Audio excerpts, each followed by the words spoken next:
Assalamualaikum warahmatullahi wabarakatuh.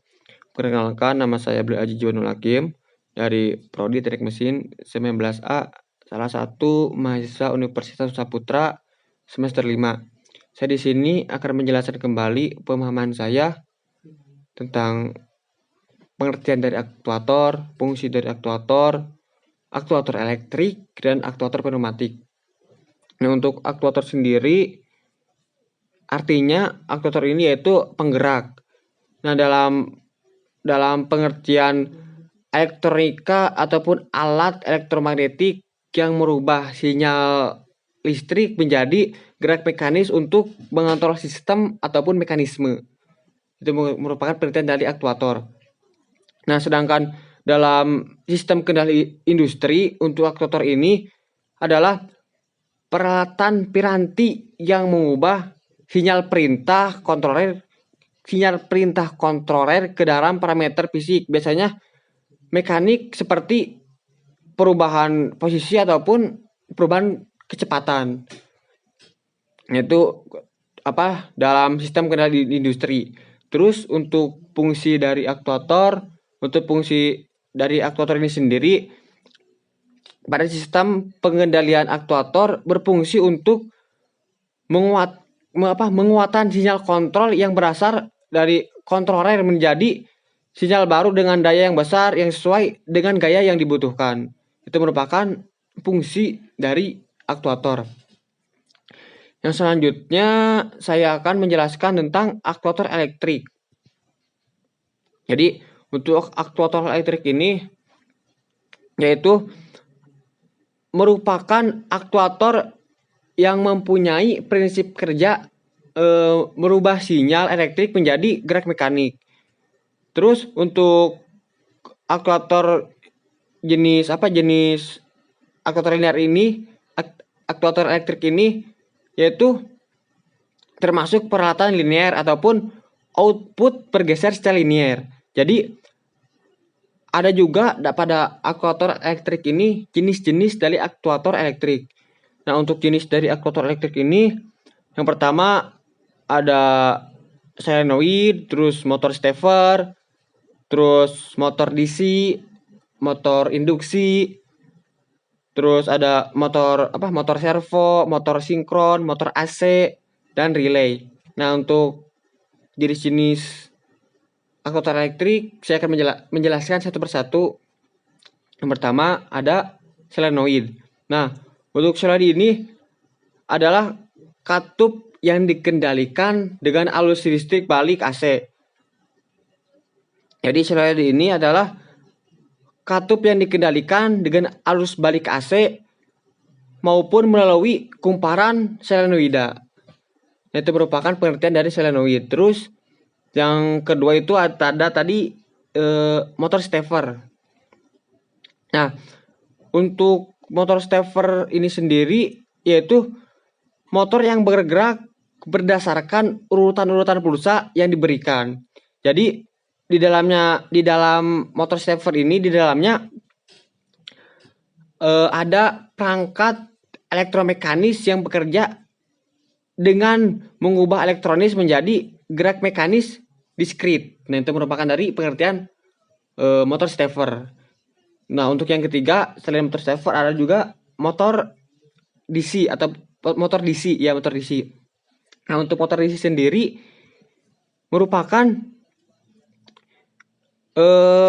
motor DC ini jenis ketiga dari aktuator elektrik yang berfungsi pada motor DC ini. Fungsinya pada aktuator elektrik ini untuk mengubah tenaga listrik arus arah menjadi energi mekanik ataupun energi gerak. Jadi bagian utama dari motor DC ini ada stator dan rotor. Itu merupakan pengertian dari motor DC. Yang selanjutnya selain motor DC ada juga motor induksi. Ya, ini motor induksi merupakan jenis keempat dari aktuator elektrik. Untuk motor induksi ini ada motor listrik yang bekerja berdasarkan induksi elektromagnet. Itu merupakan pengertian dari motor induksi. Yang selanjutnya selain motor induksi ada juga motor sinkron. Nah, untuk motor sinkron ini adalah motor AC yang bekerja pada kecepatan tetap pada sistem frekuensi tertentu. Nah, itu merupakan pengertian dari motor sinkron.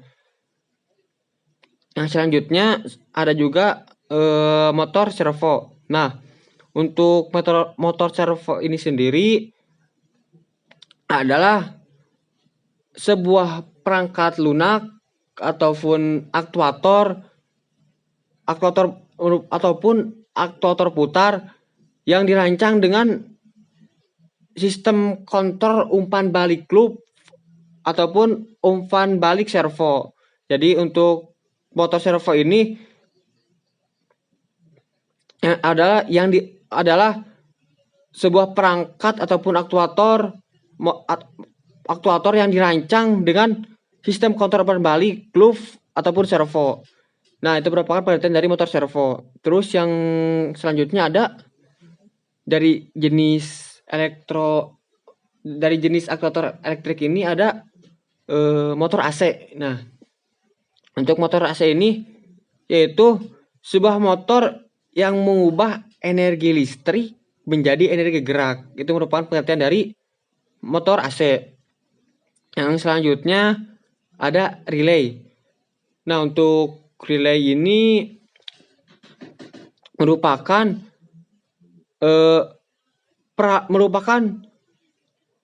peralatan elektromagnetik yang dapat mengaktifkan dan mematikan kontraktor. Itu merupakan pengertian dari relay. Nah, untuk yang selanjutnya saya akan menjelaskan aktuator pneumatik. Jadi apa itu aktuator pneumatik? Jadi untuk aktuator pneumatik ini adalah aktuator yang menggunakan udara sebagai pemicu gerakannya.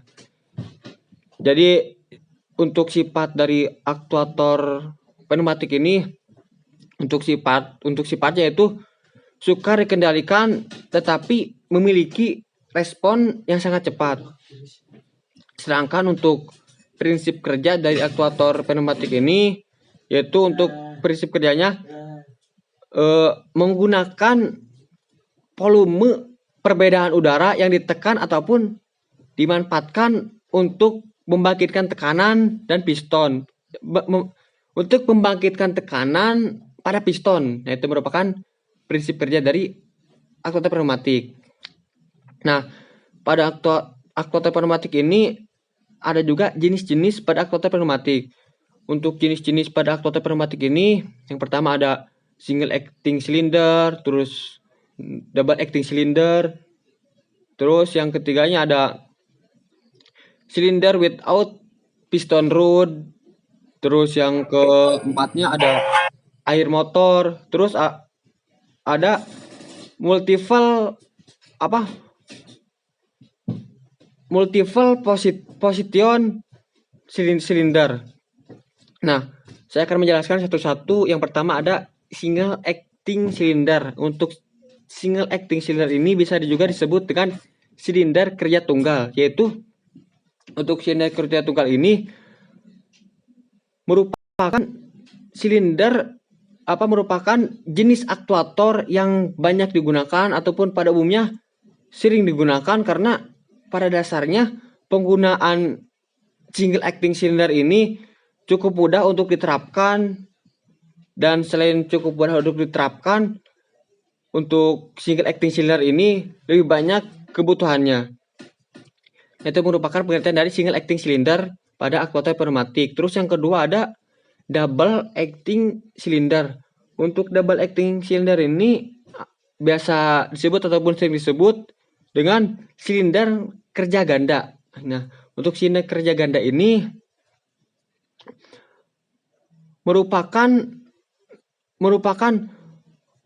komponen pneumatik yang umumnya digunakan di dunia di dunia perindustrian ataupun ya di dunia perindustrian. Tapi untuk double acting cylinder ini pada komponennya sama seperti silinder kerja tunggal. Nah, pada yang umumnya yang komponen double acting cylinder ini banyak bisa ditemukan umumnya yang berada di pasar gitu, banyak seperti single acting cylinder. Itu merupakan dari pengertian double acting cylinder. Terus yang selanjutnya yang dari jenis-jenis aktuator pneumatik ada air motor ataupun bisa disebut motor angin. Nah, untuk motor angin ini yaitu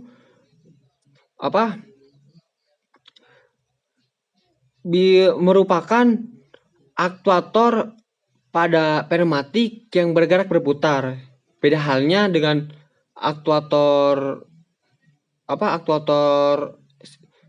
yang jenis aktuator double acting cylinder ataupun single acting cylinder, yang dimana untuk aktuator air motor ini pergerakannya yang bergerak secara berputar.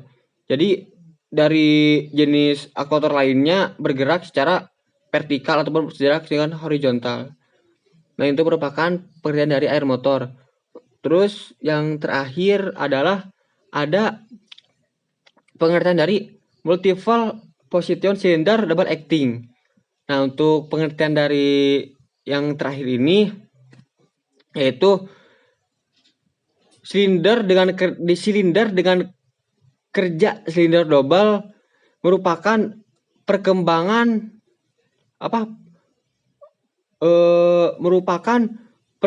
dari silinder kerja ganda, yang mana pada silinder ini terdapat dua input dan dua batang piston yang terletak pada sisi kanan dan sisi kiri. Itu merupakan jenis-jenis dari elektropneumatik. Terus pada elektropneumatik ini juga ada tingkatan utama dari sistem pneumatik. Nah, untuk 3 tingkatan utama pada sistem pneumatik ini, yang pertama ada catu daya, terus ada elemen masukan, elemen pengolah, dan elemen kerja. Nah, untuk yang pertama saya akan menjelaskan tentang catu daya ataupun energi supply. Nah, untuk energi supply ini biasanya didapat dari kompresor. Selain dari kompresor, bisa didapat juga dari tangki, dari pengatur tekanan, dan peralatan pelayanan udara. Terus yang selanjutnya ada elemen masukan. Ya, elemen masukan ini adalah bisa disebut juga dengan sensor. Nah, untuk sensor ini ataupun elemen masukan termasuk ke dalam sensornya yaitu adalah katup kontrol, terus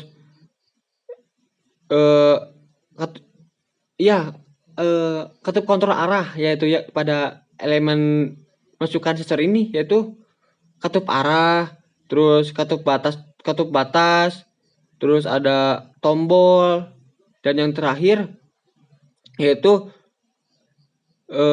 selain tombol ada juga sensor proksimitas. Nah, itu merupakan dari elemen masukan ataupun sensor. Terus yang ketiga ada elemen pengolah ataupun biasa disebut dengan prosesor. Nah, untuk elemen pengolah ini yang termasuk ke dalam prosesornya itu adalah katup kontrol arah, terus elemen logika, katup, dan kontrol tekanan. Terus yang terakhir yaitu elemen kerja ataupun biasa disebutkan aktuator. Nah, untuk elemen yang masuk ke dalam aktuator yaitu yang pertama ada silinder pneumatik, terus ada aktuator rotari, terus indikator, dan pada elemen kerja ini ada juga elemen kontornya yaitu katup kontrol arah. Nah, yang saya dapat jelaskan, yang pertama ada pengertian dari aktuator, terus fungsi dari aktuator, terus pengertian dari aktuator elektrik, jenis-jenis aktuator elektrik, terus aktuator pneumatik, jenis-jenis aktuator pneumatik, dan juga tingkatan utama dari sistem pneumatik. Nah, cukup sekian. Wassalamualaikum warahmatullahi wabarakatuh.